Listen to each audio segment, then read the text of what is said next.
The fact that you are holding today's hearing with Russian forces ready to invade Ukraine at any moment reflects the seriousness with which you take your oversight responsibilities as chairman of the National Security Subcommittee. So I'd like to thank you, as always, for your leadership. The whole world is watching how we are reacting to this. Vladimir Putin is at it again. After his illegal occupation and annexation of Crimea in 2014 and his backing of separatist rebels in the Donbass region, he now appears to have turned his sights toward the rest of Ukraine. Over and over again, Vladimir Putin has shown that he has little, if any, regard for international law. He has poisoned and imprisoned political dissidents and conducted disinformation campaigns to interfere in democratic elections in other countries. He has enabled President Bashar al-Assad and Iranian-backed militias in the Middle East, which has contributed to humanitarian suffering on a massive scale. And now he's threatening to invade Ukraine unless the United States and NATO concede to his outrageous demands to deny the people of Ukraine their own political autonomy, security, and right to self-determination.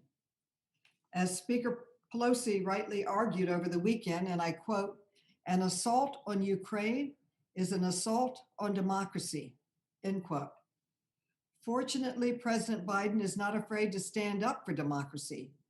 Unlike the former president who worked with Putin and Kim Jong-un, President Biden has united our allies to send a strong and message to Putin that we will impose swift and severe consequences on Russia if he uses any military force against Ukraine. But military power is not the only tool in Putin's toolkit. He will also likely continue to use other tools, including cyber operations, to try to destabilize and influence his enemies.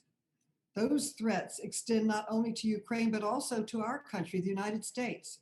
I was glad to see that the Cybersecurity and Infrastructure Security Agency, or CISA, over the weekend released a Shields Up alert that encourages all US organizations to, quote, adopt a heightened posture when it comes to cybersecurity and protecting their most critical assets, end quote.